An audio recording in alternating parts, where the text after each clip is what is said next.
Good morning. I'm Nate Otto. I go by he, him pronouns. I am currently the board president for UUC Congregation. Thank you for joining our online service. All UUC services and activities will be virtual this month due to the current COVID-19 surge. Welcome to Unitarian Universalist Congregation. We are a religious community who commit ourselves to diversity. We hope to nourish human differences, those of gender, race, ability, sexual orientation, political views, culture, class, and religious belief.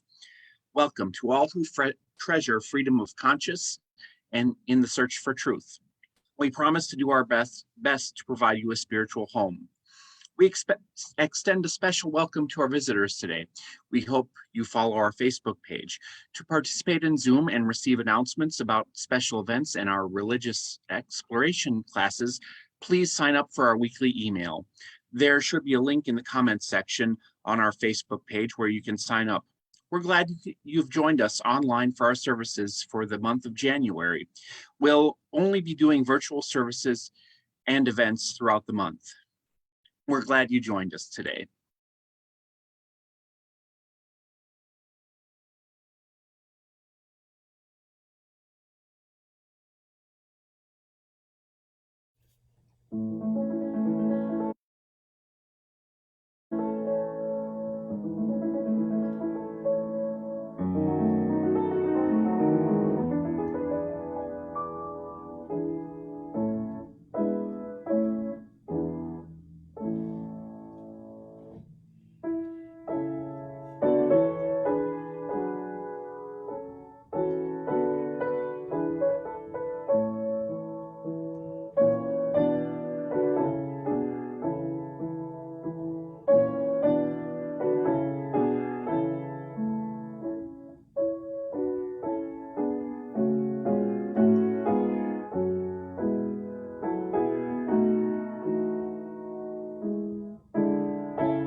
Good morning. I am Allison Oliphant, Worship Associate this morning. Thank you for joining our online services today. Our opening words this morning are "Do Not Be Alone Right Now" by Karen G. Johnston. Do not be alone right now. Gather together. Gathering together grows courage in ourselves and in others who see the numbers swelling. It is a small thing, but right now it is an important thing. Great sources of wisdom remind us just because you cannot stem the tide of all hate, it is still right to do the thing you can do. These things add up. your one thing and my one thing, his one thing and their one thing and her one thing. Together, it becomes a big thing. Do not be alone right now. Any liberation, all liberation is collective liberation. My freedom is bound with yours and yours with mine inextricably. Let us together cast our lots doing this big thing, bending the moral arc of the universe toward justice. Come, let us worship together. Good morning. I'm here to talk about our pledge drive for our Tend the Present, Build the Future annual pledge. And this program here is our biggest source of income. It begins on February 13th and lasts through March 1st. And let me tell you why I insist on remaining a Unitarian. It all began in 2003. Picture this. I was a college guy. I'd heard great things about Unitarian Universalism, and I decided to check it out. So I went to a church.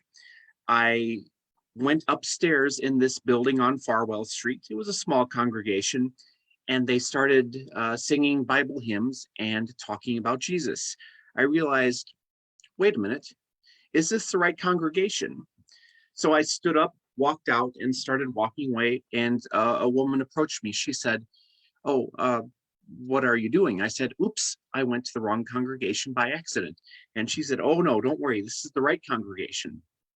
Turns out I was at a church across the street, not UUC. I had gone to the wrong address. So my first Unitarian experience was at I don't even remember what the congregation was. It was a small church across the street. The next day I went to the right church. It ended up being UUC, and Virginia Woolf talked about Darwin, I believe. And I realized, hey, wait a minute, this is my place. This is my congregational home. And ever since I've gone on and off, going to, I moved to St. Paul. I ended up going to Unity in St. Paul, where Rob Eller Isaacs and Jan Eller Isaacs were the ministers there.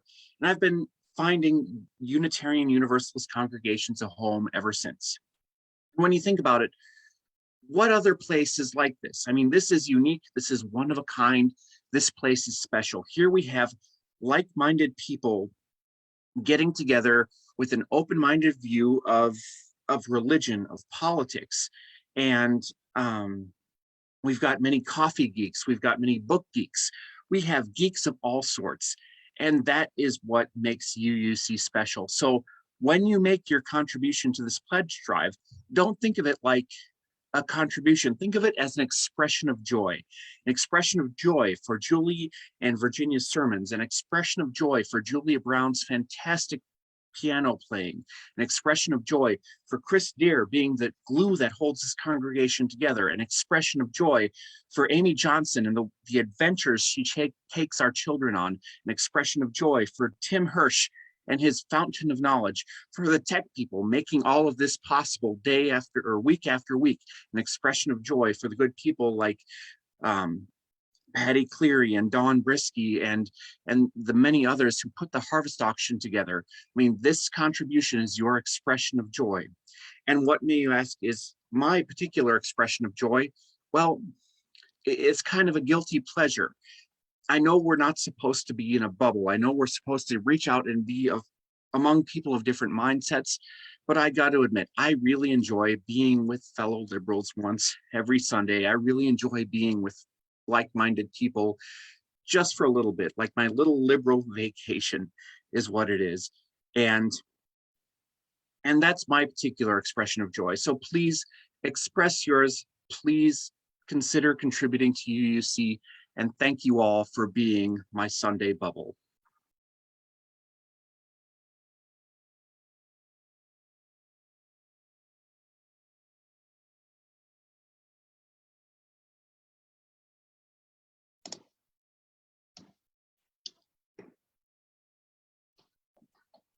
And my name is Angie, and I'll be lighting the chalice today with the words by Gordon McKeeman.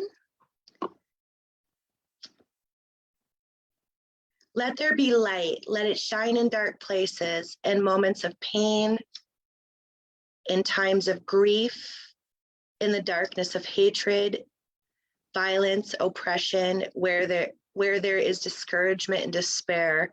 Wherever darkness is to be put to flight, let there be light.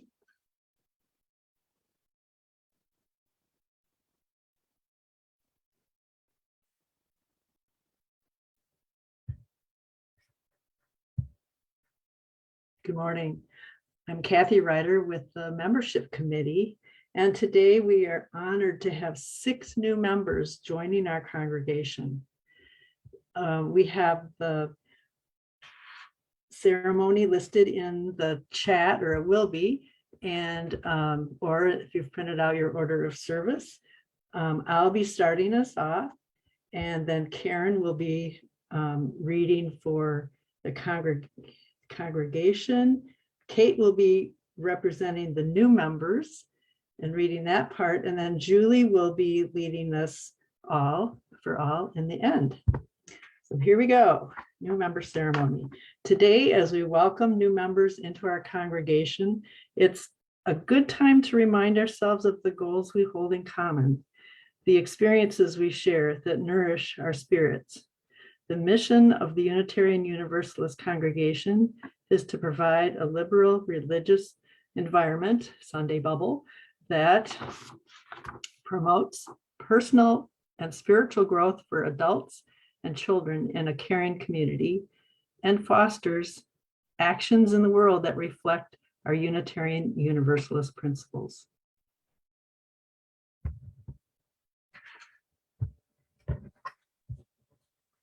We celebrate your presence in our midst. We look forward to working with you, worshiping with you, to shaping this community together with you.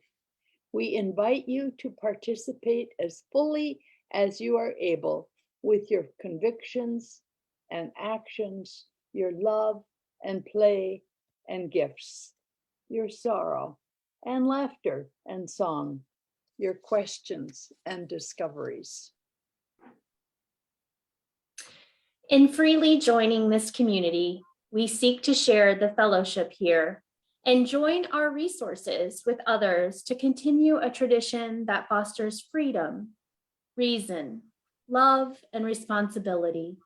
We support the mission of the congregation and the principles and purposes of the Unitarian Universalist Association. Good morning, I'm the Reverend Julianne Lepp, and I'm so excited. We have 6 new members today, and we are going to invite them to unmute and share their names. So you want to start, Kate? Sure. Hello, I am Kate Van Sloten, and I am very happy to be here. Janie, would you like to go next? Sure, I am Janie White, and I am very excited to be here as well. Thank you. Carrie, would you like to go next? Hi, I'm Carrie Kernan, and I'm also really happy to be here. Also wanted to invite Elina to go next. Hi, sorry. I'm Elina Lane, and thank you all for being so welcoming. Thank you. And also Johanna Sens is joining today, and Nicholas Corner is joining today. So that's 6 new members. And since reading in unison doesn't work too well on Zoom, I'm going to read this for them and do that. So we join to affirm and promote the inherent worth and dignity of every person, justice, equity, and compassion in human relations, acceptance of one another, and encouragement to spiritual growth in our congregations, a free and responsible search for truth and meaning, the right of conscience and the use of the democratic process within our congregation and society at large, the goal of world community with peace, liberty, and justice for all, respect for the interdependent web of all existence, of which we are a part. And normally we would clap for our new members and they would stand up. And so we'll have to talk to them if you're on Zoom in the Zoom coffee hour. So we're so grateful to have you joining our community today. Welcome, welcome.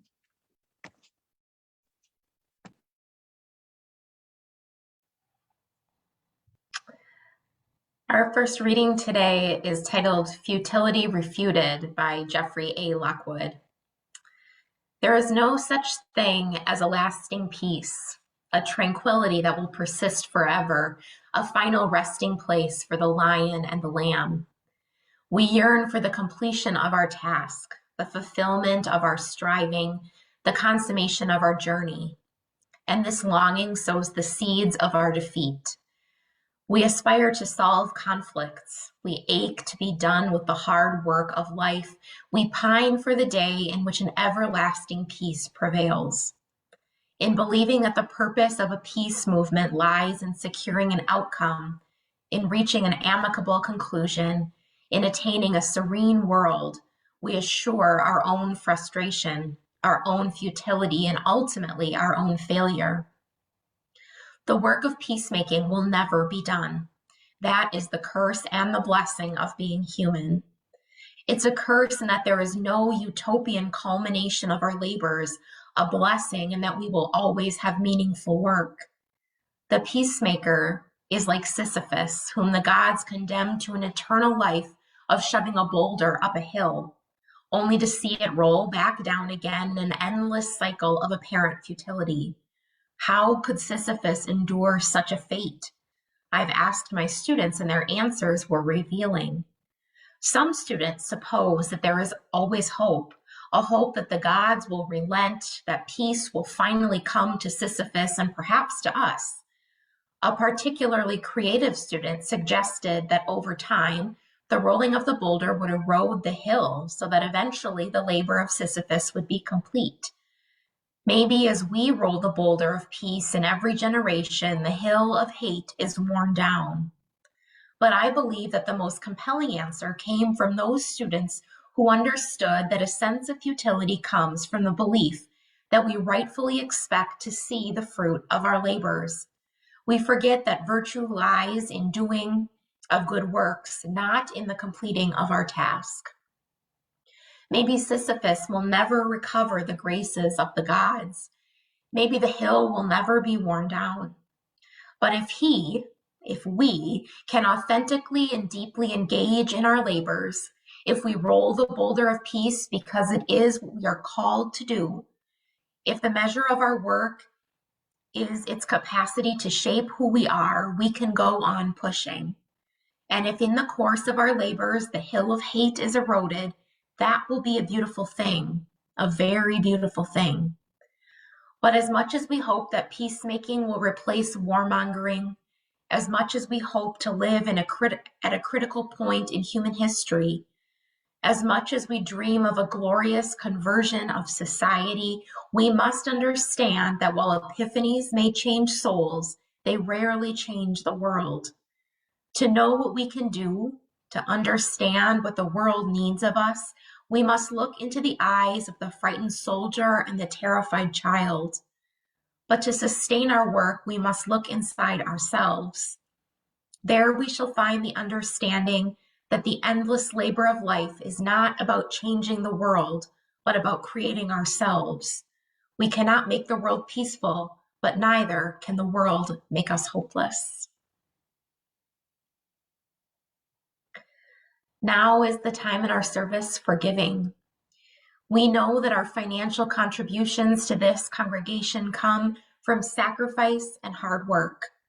We are so grateful for this and commit together to ensure the funds we gather collectively do a greater good for ourselves and our world than they could have done alone. The 50-50 Share the Plate recipient for January is the Unitarian Universalist Service Committee, which advances human rights together with an international community of grassroots partners and advocates. You can designate whether you are donating to a pledge payment or the 50-50 or a special fund. You can donate online at the link provided in the chat or text to give at 84321. Checks can also be mailed to UUC at 421 South Farwell Street in Eau Claire. Our music for giving this morning has special significance. It's number 149 in our gray hymnal. Lift Every Voice and Sing was written by James Weldon Johnson. He was a writer, attorney, and diplomat who served as U.S. consul to Venezuela and Nicaragua. In 1930, he became professor of creative writing at Fisk University. He wrote numerous books of poetry and nonfiction and edited several pioneering anthologies of Black writing. This text is regarded by many to be the African American national anthem. With gratitude for the abundance in our lives, we give to help people in need and to support the work of this congregation. The offering will now be given and gratefully received.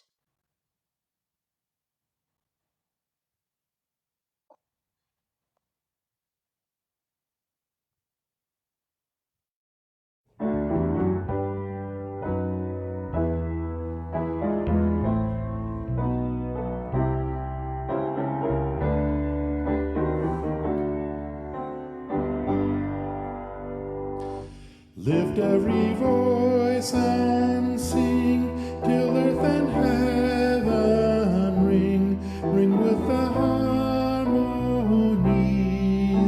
of liberty. Let our rejoicing rise high as the listening skies. Let it resound loud as the rolling sea.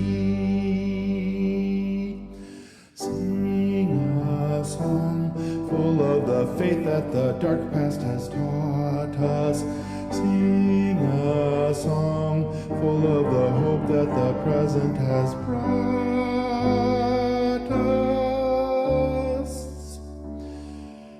Facing the rising sun of our new day begun, let us march on till victory is won. Stony the road we trod, bitter the chastening rod, felt in the days when hope on board and died.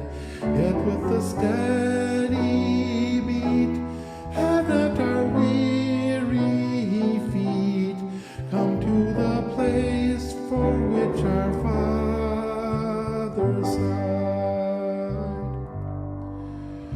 We have come over a way that our tears has been watered. We have come treading our path through the blood of the slaughtered.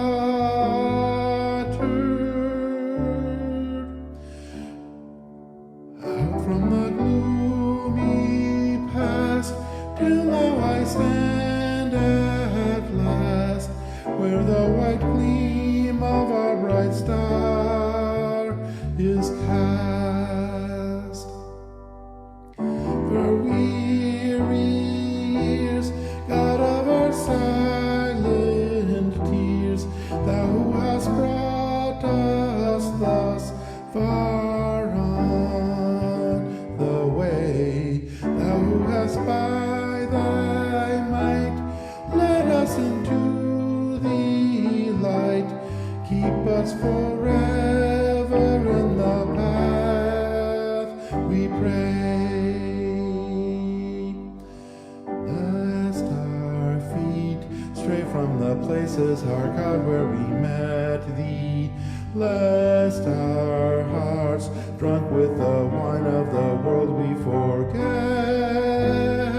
thee.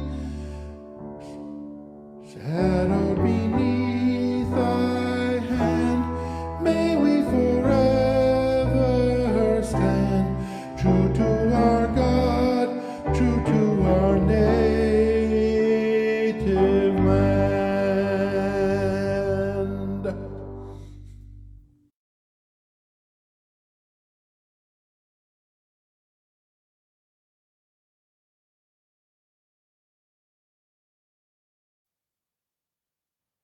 You can join me now in reading the words from the chat in response to giving. From you I receive, to you I give. Together we share, and from this we live. Our second reading begins with a quote. We must develop and maintain the capacity to forgive.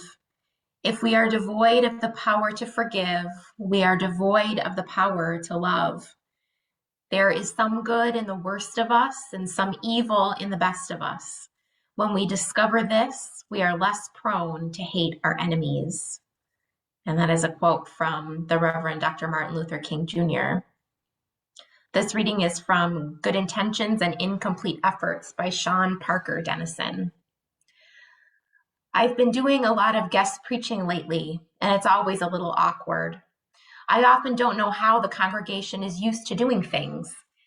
Recently, I've tripped on my robe, forgotten to extinguish the chalice, called someone by the wrong name, and gave the wrong musician the head nod to cue the anthem. Oops. Sometimes I feel embarrassed by my mistakes, but all in all, they are relatively small things, except one. I preached recently in a building that was a beautiful old chapel in the country. Because it was old, it was one of those buildings where accessibility was a challenge. The congregation had just finished, I think the paint was still wet, installing an accessible entrance and bathroom. They'd installed a small elevator before that. They were understandably and appropriately proud, and I was enthusiastic in my gratitude as they showed me the improvements. Then they took me upstairs to the worship space and showed me the pulpit, which was up 4 steps on the chancel. Those steps are not a barrier for me, but they would be for others. And we'd just been celebrating their good work and making the rest of the building accessible. And I choked. I stammered out something like, "Too bad those stairs are there," which was neither very polite nor very helpful in reminding them that there was still work to be done. And then I preached from their pulpit, even though it was inaccessible, and even though I have a commitment to preach only from an accessible place in the room. In this case, that just would have meant preaching from the floor rather than going up the steps to the pulpit. The hardest times to hold ourselves and each other accountable compassionately is when the work has begun, but there's more to be done. We want to acknowledge the effort, and it feels a little awkward to say, "What a great start. You did something great, but you're not quite there." And sometimes when we're the ones who've begun to change, it's hard to hear, "I'm still going to preach from the floor since not everyone can access your pulpit." And yet, as Dr. King says, we have to grapple with our incompleteness. We have to understand that we, like everyone else, are always going to be a mix of good intentions and incomplete effort. Good results in some things that didn't turn out that well, and yes, even good and evil. We are sometimes selfish, sometimes complicit with systems that do harm, sometimes the cause of pain and injustice. Until we can hold compassion for ourselves and others, until we can be forgiving when we fall short, our love is incomplete.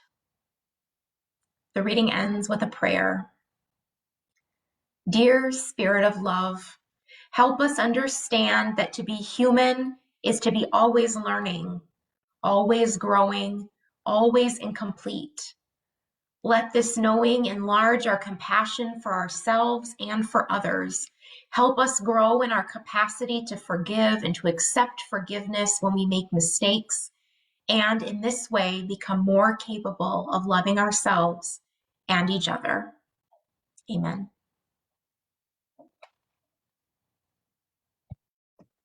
Thank you, Allison.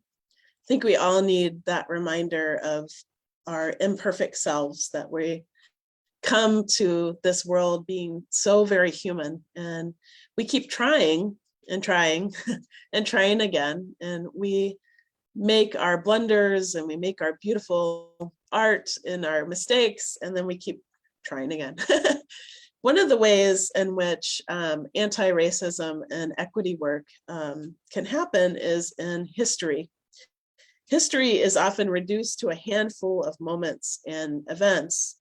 In Black history, those events often include courageous stories like the Underground Railroad and historic moments like the famous "I Have a Dream" speech by Dr. Martin Luther King Jr. But these are only a few of the important events to know and remember. I hope today to talk about some of the unsung heroes that have made a difference, lifting them up to honor Dr. King's legacy and fight for racial equity. He said, "Power at its best is love implementing the demands of justice, and justice at its best is power correcting everything that stands against love." And I think one of the things that we've seen in our nation is an attempt to erase history if it doesn't fit into, people are doing this critical race theory stuff, and we need to talk about the fact that, yes, we do have a very racist history and in our country and in our world. And so I think it's really important to lift up Black lives in history and marginalized voices. When I was in seminary, there was a course called Women of the Bible. And so often it was actually, you had to infer what the women were doing because there was just no voice, no record, no nothing, and it was the passive voice. So it was inferred how women would be a part of things. And so I wanted to really lift up in this time of pandemic, we're all thinking about vaccines and health. And did you know that inoculation was introduced to America by a slave? Few details are known about the birth of Onesimus, but it was assumed that he was born in Africa in the late 17th century before eventually landing in Boston, one of 1,000 people of African descent living in the Massachusetts colony. He was a gift, which is a horrible thing to say, to the Puritan church minister, Cotton Mather, from his congregation in 1706. Onesimus told Mather about the centuries-old tradition of inoculation practiced in Africa. By extracting the material from an infected person and scratching it into the skin of an uninfected person, you could deliberately introduce smallpox to the healthy individual, making them immune. Considered extremely dangerous at the time, Cotton Mather convinced Dr. Bolston to experiment with the procedure when a smallpox epidemic hit in 1721, and over 240 people were inoculated. Opposed politically, religiously, and medically, sound familiar, in the United States and abroad, public reaction to the experiment put Mather and Bolston's lives in danger, despite records indicating that only 2% of the patients requesting inoculation died, compared to the 15% not inoculated from the contracted smallpox. So Onesimus's traditional African practice was used to inoculate American soldiers during the Revolutionary War, and it introduced the concept of inoculation to the United States. That was a history that I had never known. And I know when I was growing up, cowboys and of course very racist Native American cowboys and Indians, a lot of stereotypes. And so I always thought about cowboys as like a big white guy riding Trigger, the white horse, and actually 1 in 4 cowboys was Black, despite the stories told in popular books and movies. And in fact, Lone Ranger was inspired by an African-American man named Bass Reeves. Reeves was born a slave that had escaped west during the Civil War, where he lived in what was then known as Indian Territory. He eventually became a deputy U.S. Marshal. He was a master of disguise, an expert marksman, and there was a Native American companion, and he rode a silver horse. His story was not unique, though. Apparently, in the 19th century, the Wild West drew enslaved Black people with the hope of freedom and wages. When the Civil War ended, freedmen came west with the hope of a better life, where there was a demand for skilled labor. These African Americans made up at least a quarter of the legendary cowboys who lived dangerous lives facing weather, rattlesnakes, and outlaws. And they slept under the stars, driving cattle herds to market. So we talk about being able to see ourselves, and Kamala Harris talked about being able to see, Black women in power. What if in the 60s and 50s there had been Black cowboys who represented the 1/4 of cowboys that they actually were? How would that have given power to a young boy watching that? And so we got to think about the history that's told and the history that we have to reclaim. Martin Luther King Jr. called us to be brothers, sisters, family, and community, regardless of race, creed, and circumstance. And the Unitarian congregation where I interned in Atlanta had a very interesting history. They had a relationship with Martin Luther King's church, and their youth group would meet together. So the Unitarian Church and the Baptist Church youth group would meet together. And one time they had a meeting, and there were these cars that started circling around and threatening. And all of the parents went outside and formed a circle around the meeting to let it continue. And they refused to be intimidated by these, thugs circling the block in their cars and, with guns and things like that. And they peacefully held hands, black and white, and just let their kids meet together. And this, this was pretty radical at the time. And, we think about where we are today. We're still trying to meet together and hold hands and to reach across our divides, and to do so peacefully. And yet it continues, the story continues. So we have to keep telling the same stories. Jim Hanley, if you've never listened to him, is a peace studies instructor at UW Stout. And in fact, there's a peace certificate you can get from UW Stout. And he is trained in Kingian nonviolence. And he recommends these steps for being a good ally. Listen, go figure, listen first, understand the interconnectedness of the human community. Understand that you can never reach your full potential as a human being until everyone has the potential to, or everyone has the opportunity to reach their full potential. Your liberation is bound up with people you are allied with. You need to understand your privilege. Jim says to attack systems of oppression, not people. That's a good one. Attack systems of oppression, not people. Take care of yourself. You won't be an effective ally if you are unhealthy or full of agitation. Even if you don't understand someone else's experience, understand that it's valid for them.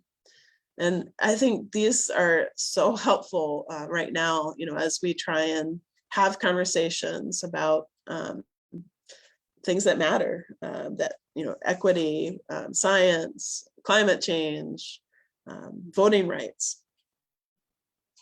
Being an ally is listening, learning history, showing up when asked, and making room at the table. And I want to share this last story. We often lift up Rosa Parks. We love to celebrate Black history, but we always tell the same stories. Rosa Parks, Martin Luther King Jr. But most people think of Rosa Parks as the first person to refuse to give up their seat on a bus in Montgomery, Alabama. There was actually several women who came before her. And one of them was Claudette Colvin. It was March 2nd, 1955, when a 15-year-old schoolgirl refused to move to the back of the bus 9 months before Rosa Parks' stand that launched the Montgomery bus boycott. Claudette had been studying Black leaders like Harriet Tubman in her segregated school. Those conversations had led to discussions around the current Jim Crow laws that they were all experiencing. And when the bus driver ordered Claudette to get up, she refused. She said it felt like Sojourner Truth was on one side pushing me down, and Harriet Tubman was on the other side pushing me down. I couldn't get up. Claudette Colvin's stand didn't stop there. She was arrested and thrown in jail. She was one of 4 women who challenged the segregation law in court. And Browder versus Gale became the court case that successfully overturned bus segregation in both Montgomery and Alabama. Why has Claudette's story been largely forgotten?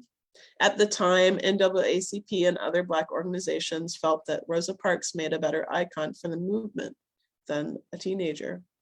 As an adult with the right look, Rosa Parks was also the secretary of the NAACP, well known and respected, and people would associate her with the middle class, which would attract support for the cause.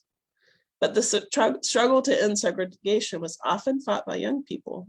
More than half of them were women.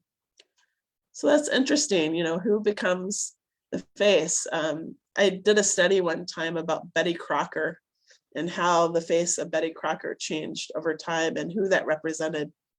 If you ever get a chance, take a look at that, you know, the classic woman, you know, and it was always this white, and just like we see the white Jesus, which is ridiculous. You know, the idea that that diverse people can be heroes is super important. And I'm glad that our media and stories and books are starting to catch on to that. So let's think about the dream of Martin Luther King and what it calls us to right now. We think of our own state. Wisconsin imprisons Black residents at a higher rate than any other state in the country. And when I moved up here from Georgia, I thought, finally, a progressive state I get to live in. Yeah, not so much. I moved up in 2010, and I'll just leave it at that. But the report authored by the Sentencing Project used data from the U.S. Census Bureau and the U.S. Bureau of Justice Statistics to calculate rates of imprisoning white residents and people of color. A staggering 1 of every 36 Black Wisconsin adults is in prison. So that's 1 out of 36 Black Wisconsin adults. Black people comprise 42% of the prison population, but just 6% of the state's population. That is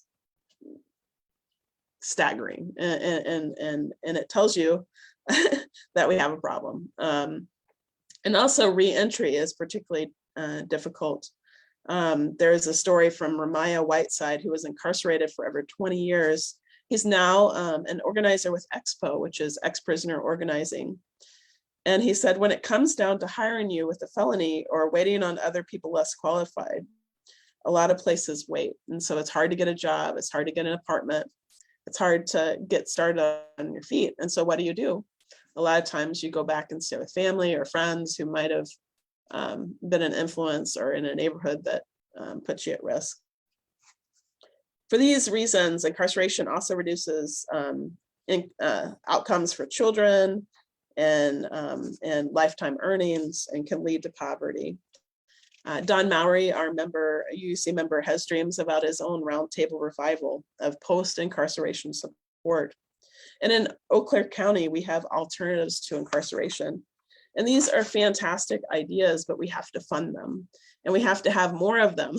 There are 4 in Eau Claire County, traditional alternative court diversions. And apparently it's a model for across the country, but I had never heard of it until I moved here in Eau Claire.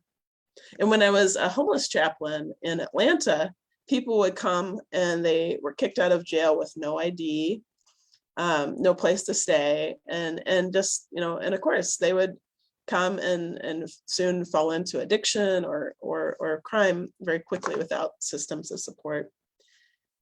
And so when we think about how we can be allies, you know, learning about what's going on, voting, you know, vote in your primaries, vote in the general election. We have several members of the UU that are running for local office. And so you can get involved in so many ways. And how can we keep the dream alive? You know, we can't turn a blind eye. You know, it's easy to duck our head in the sand, but to remember that there are that 1 in 36 people, they have stories. They are people, and you know, maybe they were at the wrong place at the wrong time. Maybe their skin color got them pulled over. We don't know. We don't know, but just like Martin Luther King Jr. said, that injustice anywhere is a threat to justice everywhere. And he said, no, no, no, we are not satisfied, and we will not be satisfied until justice rolls down like waters and righteousness like a mighty stream.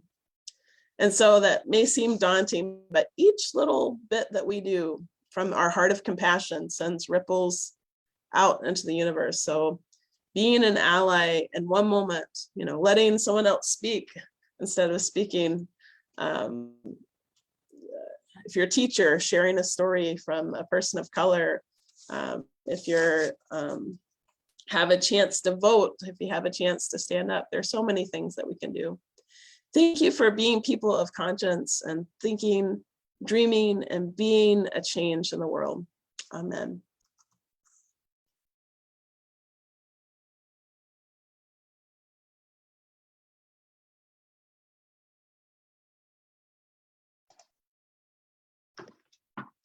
Hi, we're going to extinguish the chalice now. We extinguish this flame, but not the light of truth, the warmth of community, or the fire of commitment. These we carry in our hearts until we are together again. Elizabeth Selly Jones.